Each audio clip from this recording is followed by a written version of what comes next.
Hello everyone, welcome back to the channel. It's Adam Rateliff with Adam So Fun. We are continuing our series through quilting and edge to edge using Q-Matic. We've loaded it, we basted it, we've stitched it, we've advanced it, and I ran out of bobbin. So why not record and show you this teaching moment? So I ran out of bobbin. I thought it might happen, but I rolled the dice.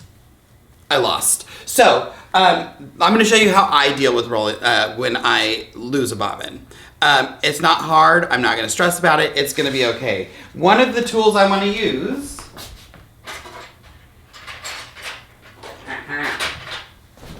this is one of my favorite things in my long arm arsenal. This is a curved clover awl. So it's a hooked tip that's blunt. So as I'm pulling threads out, it is not going to puncture and rip my fabric. Thank you, Megan Best, bestquilter.com. She's the one who I got this tip from. So I'm gonna bring you close so you can kind of see what's going on. Okay, I'm bringing you close, but the first thing, I'm in stitching. I hit pause, okay? I paused the screen. The machine is currently paused. Okay. I'm gonna hit stop. I want to cycle out of everything. I want to see my regular screen back. I always cycle out of everything because then I know what's going to happen when I hit start, okay? So my needle's down. I've got to do a few things. One, I want to bring my needle up. I want to bring my foot up. And I want to trim this thread.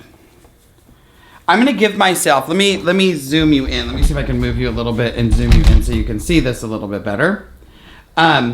I'm not trimming it right at the quilt top. I'm going to pull some of this out. I want to be able to hold on to some of that. Let's see, there. So I'm going to grab myself some thread in here.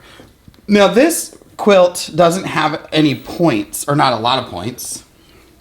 There's intersections that create points, but none of the designs go into a point. Usually I would try to pull back to a point, but I don't have that option. Using my awl, I can pull the top thread. It's gonna give me a little bobbin loop, and I can just kind of slide under there, and it makes it really easy to get this out. I will link this from Amazon down in the comments below. It is an Amazon affiliate code. I do have an Amazon shop with some of the things I use on the long arm. I love to share the things I like, and this is not something I like, this is something I love. And I'm just gonna come around to almost that corner. Actually, we'll go just past it, because I know how I like to do this. There we are.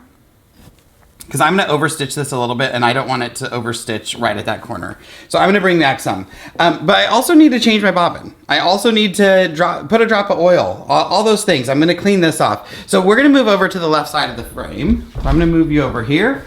I'm going to take these off. And this is okay that I take those off now. I mean, I could leave them on, but I don't wanna work around them.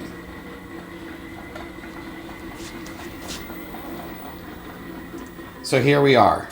Can you see all that? Yes. All right.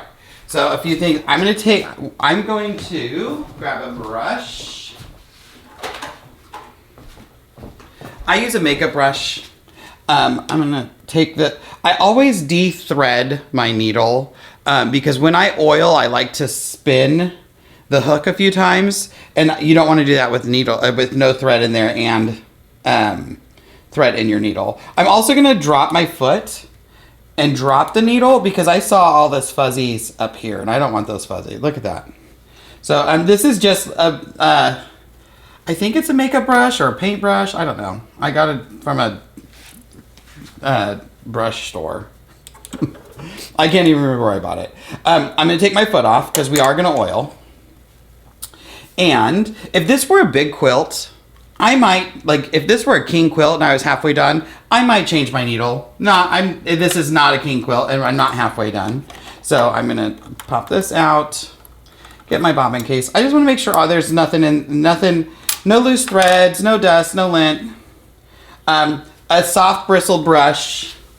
That's why I like this makeup brush, and it has a nice long handle. I do have a little air compressor, but it's down in the car because I keep forgetting to bring it in. So follow me on social media, Adam So Fun with an SCW, Facebook, Instagram, TikTok. You'll be able to see that. I'll post that so you can see it. Now I am getting my Bernina oil. I only use the Bernina oil. And let me zoom you in to where to oil this. Now there are directions. If you are here, you can hit the home screen. You can hit this tutorial guide and I can say maintenance. How do I lubricate the machine? And it will show me everything and how to do everything. Take off this, take it off and do all that. I'm not watching the whole thing. You can clean it. Like, look at all these different tutorials you have. They're all video tutorials. Threading and needles and presser foot, BSR.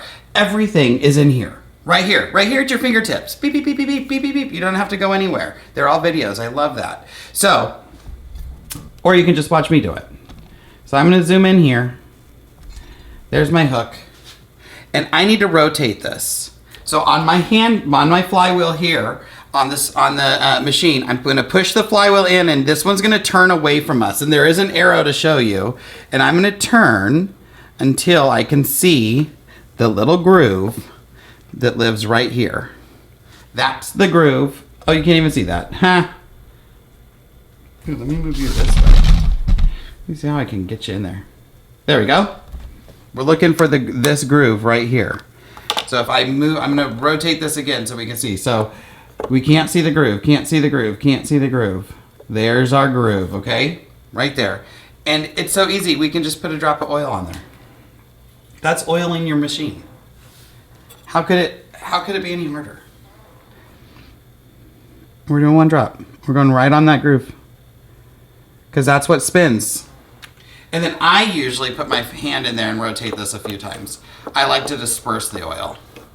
This keeps all the oil away from your thread, so you don't have anything to worry about there. We can pop this back on. So usually before I put the needle plate back on, I do one of my locking stitches, and I just click. For me, it's set to number 1. And it will do a full cycle of the needle and get the needle and everything back to where it's supposed to be. And now that's backwards. No, that's right.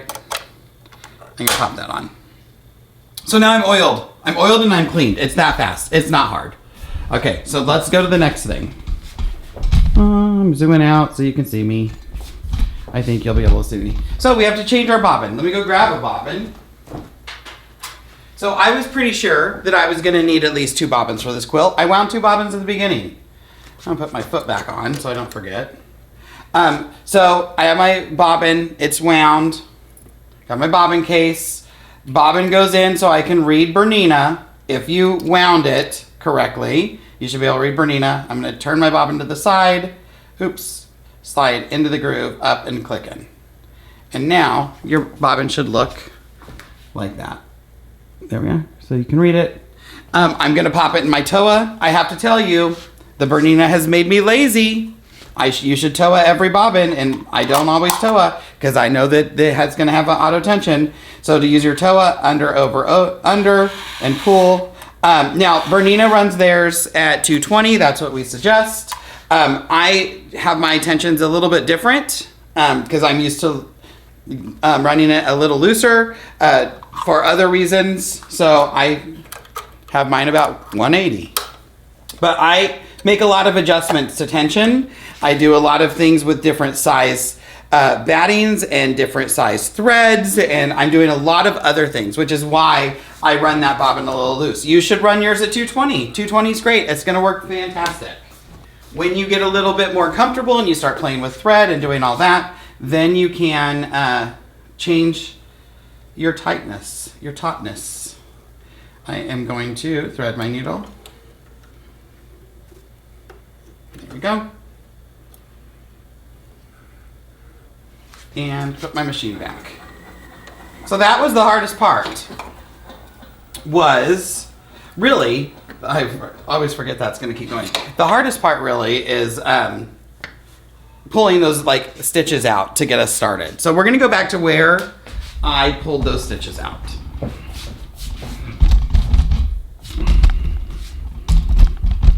And I'm wondering if I turn the lights back on,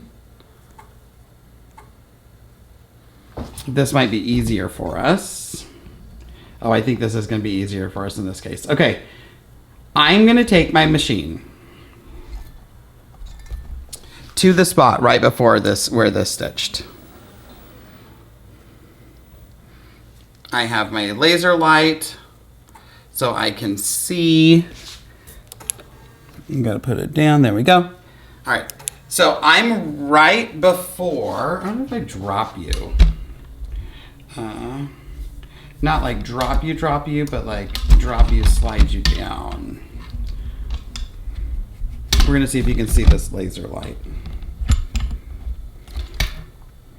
Oh, you know what? It's because the light's on. You can kind of see it right there.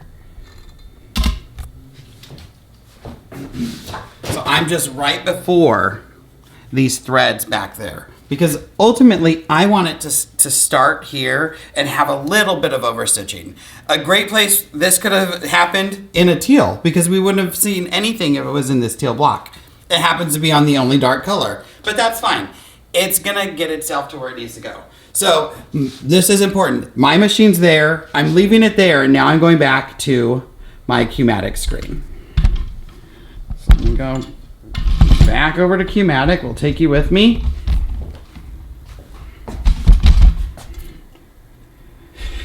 So on our screen, it's like, oh my gosh, where are we? There's our crosshairs. What are we doing? What are we doing? I'm gonna zoom in. I just like to zoom in. I like to see what's going on.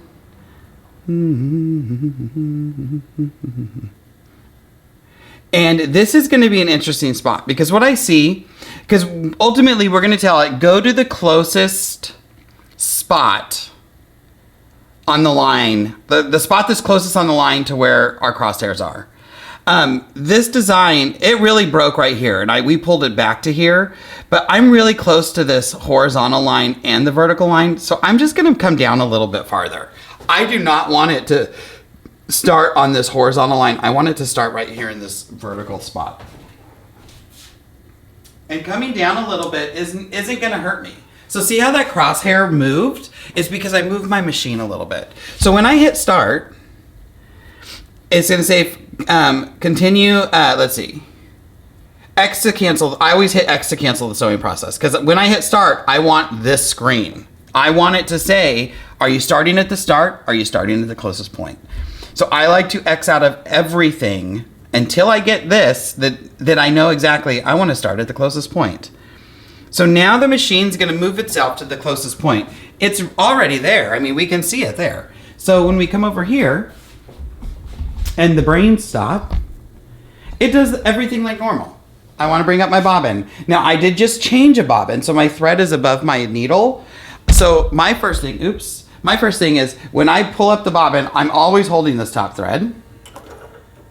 I'm gonna make sure I get that thread under the needle and get my bobbin up. There's my bobbin, here's that, there's fuzz.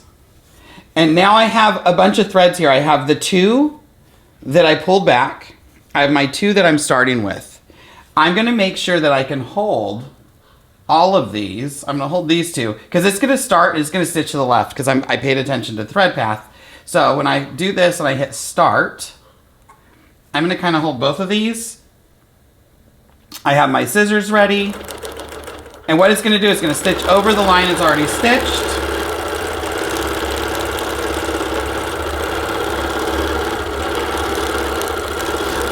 So it secured everything down, and then it's gonna finish the stitch out. It's not hard. They make it so easy, because guess what? You're gonna run out of bobbin one day, or the thread's gonna break, or something like that's gonna happen. So this was a bonus video. It was a teaching moment. I oiled, I cleaned, we got it back to stitching. That easy, that fast. Now, I usually will preemptively change a bobbin. I'm gonna change a bobbin. I look when I know that they're probably getting close. I know I can get like 3 rows, or how the density of rows. You'll get there. You'll get to know, like, okay, this quilt is gonna use 4 bobbins, and you'll have just a little bit on each bobbin left if you don't run them out. If I don't run them out, those are basting bobbins. I don't waste that thread usually. Rarely do I pull it all the way off. But it's super easy to kind of get it back going.